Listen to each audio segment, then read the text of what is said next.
when you find out that your husband has been watching porn, you feel a lot of different feelings, and one of those could be, feelings about your self-image. Like, why am I not good enough? Why wasn't I good enough for him?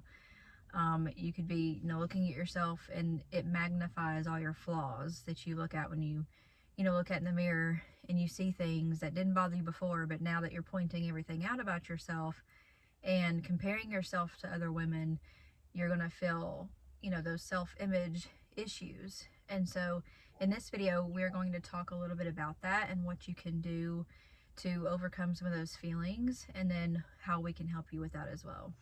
Now, one thing to just note is that a lot of guys who are watching porn and things like that, they don't even think deep enough to realize that this would be an issue for you as their spouse. And so when you're going into it, just know that they objectify women. Right. And it's not necessarily about, they're not seeing the emotions and how it makes you feel. They're just consuming. Okay. So looking at what you can do to help yourself with this, we're going to say what the wife can do and what the husband can do. Okay. Now, as the wife, you have to realize that you need to focus on yourself. You cannot be in control of what your husband does. And so you have to realize that you are a beautiful person. You are made in the image of God, and that there is power and beauty in that itself. Okay. So you cannot dwell on what you think he thinks about you, right, or what you're thinking about yourself now. Even though it's tempting to do that, it's tempting to blame yourself in some way, like, I wasn't good enough, I didn't look a certain way, or I've just had a baby and I know that I don't look the same that I looked when we got married. There's all those things that you start thinking, but you can't dwell on that. And like you said, the step to take forward, especially at the beginning, if this is just like started for you, is to realize that you are made in the image of God, and you have to come to accept that, like you said, you can't control what he does, you can't control what he thinks, you can't control his actions. It's something that he has to work on his own, and you can't force him to do any of those things. But you also have to take responsibility for your thoughts and for your actions, the way you react to things. And that's not saying that you're not in deep pain and that he didn't cause it, because he did cause you to start thinking these thoughts about yourself. You may have felt that way just a little before, but now it's just like magnified times 10 because of what he has done. And so, yes, he did cause this, but we still take responsibility for what we think of ourselves, and how, God has given us what to think about ourselves and what we should think about. Like, I think it's Philippians 4:8, something like that, where you're supposed to think on whatever is lovely and noble and pure and all of those things. And so that applies here in this situation as well. And so if you can shift your thinking to that about yourself, anytime you feel tempted to think badly of yourself, change those thoughts to know, I'm going to rebuke those thoughts. I don't want to think badly about myself. No matter how I'm feeling in this moment, I am going to look at God's word and see what he says I should think, and I'm going to think that way.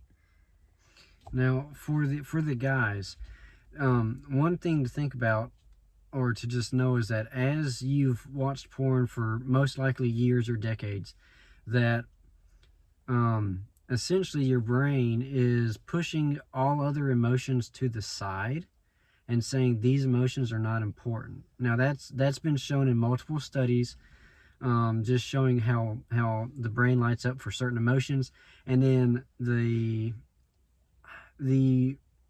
whenever you do watch porn, that it relates differently. It shows up as more powerful. And so people who watch porn typically do not show up as more emotional. And so as someone who is stopping or starting to stop watching porn, trying to stop watching, it's harder to develop and to use those emotions that you haven't been using, or really be in depth with those emotions.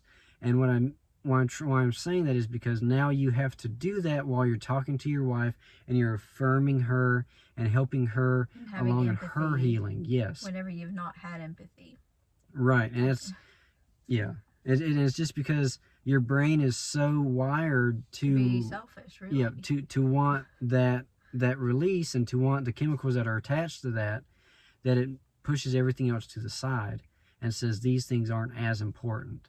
So it's rewiring the brain to be like, no, I have to be empathetic when I talk to her. I have to realize what she's feeling, because we don't understand, as women, we don't understand how he's thinking, because we can't, because we don't think that way. We're not the ones who have been trained over years and decades to think a certain way. Rewired our brains to do that. And so they can understand us either fully, at least, because they're not in the same, emotional state that we're in, because they've trained their brains to be kind of, what's the word? It doesn't feel as much. So like, I can't think of the term right now.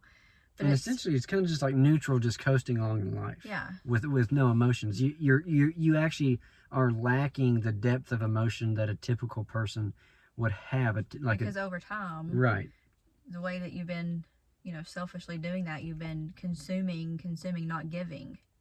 Whenever you're watching that, and so it's trained your brain to just take and not to be giving.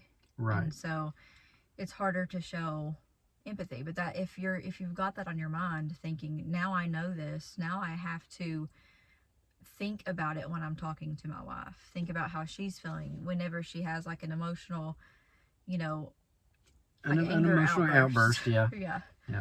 Then I have to have that empathy with her, because I can understand why she's so angry and hurt, but like I can't feel that, but I can have empathy and realize that it's because she's different. Her brain is different. It's kind of like you can't, like I couldn't feel how Sierra felt whenever she was upset with me over these things, but I knew clearly that I upset her, and it was my job to make her feel better. So even though I couldn't feel how she felt or relate or have empathy for her, I knew that it was my fault. And it's not like it hasn't been, scientifically proven outside of just religion about like betrayal trauma, and how when you betray someone, it causes real trauma and real, emotional things that happen.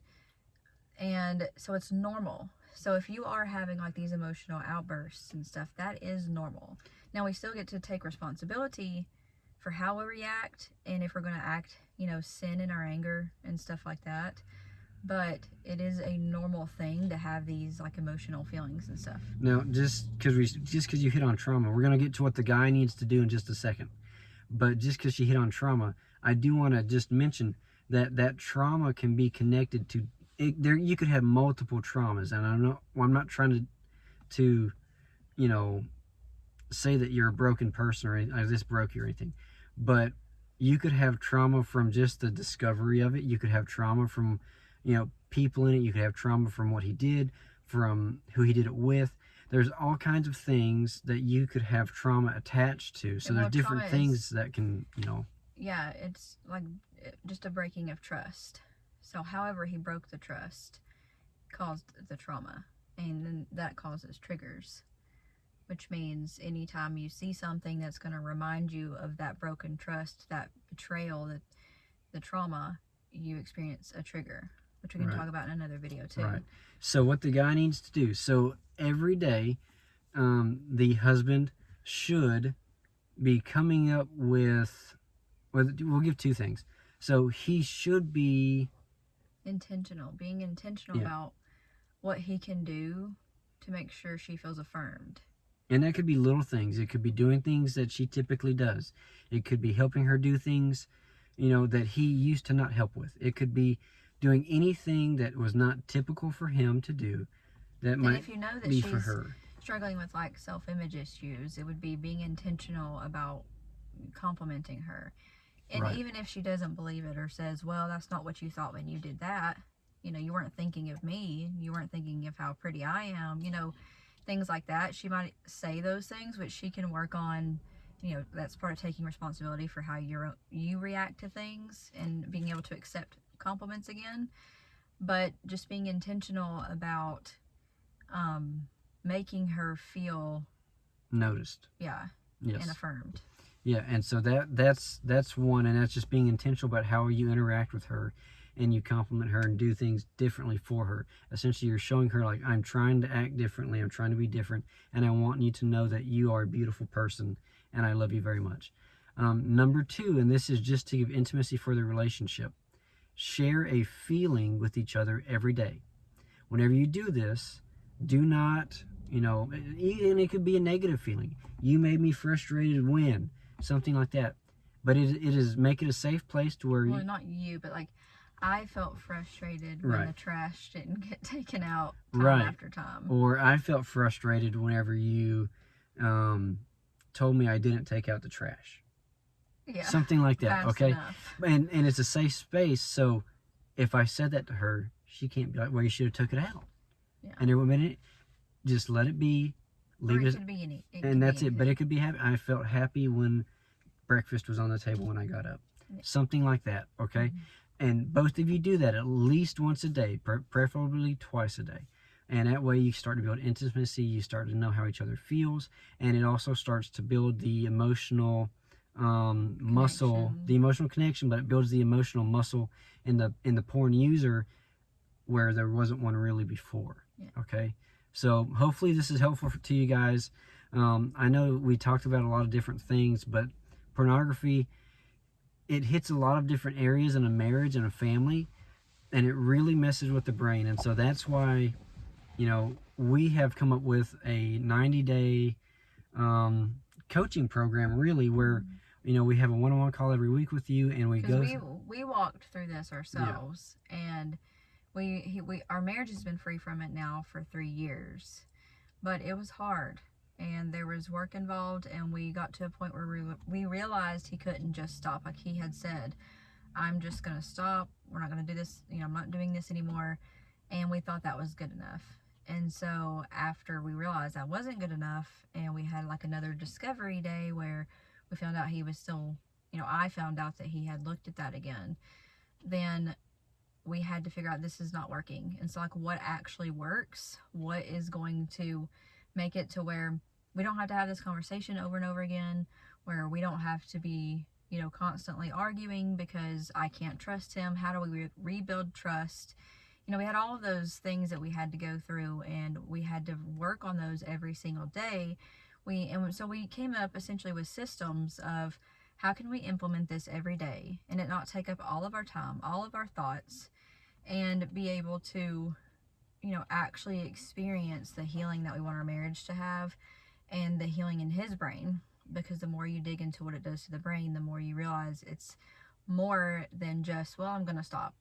It's deep, it has deeply affected the brain as well. And so that might be why you feel like, why can't I just stop? If you have that question yourself, like, I don't understand why I can't stop. And really that comes back to, like we had, I said I was just going to stop. I stopped for a while, and then I went back to it. And so the question is, why did I do this to make my wife upset again? Yeah. And that's just the biggest question. That's because there's so much going on in your brain about it that you can't do it that way. You have to have, like she said, techniques and action steps, systems that you put in place every day to help you to stop watching it. Right, which is why we did create this program, because we've taken several trainings on this now. We realize we really have got to help people with this. And so with this 90-day program, we're going to coach you through all of these things. We've come up with 6 steps.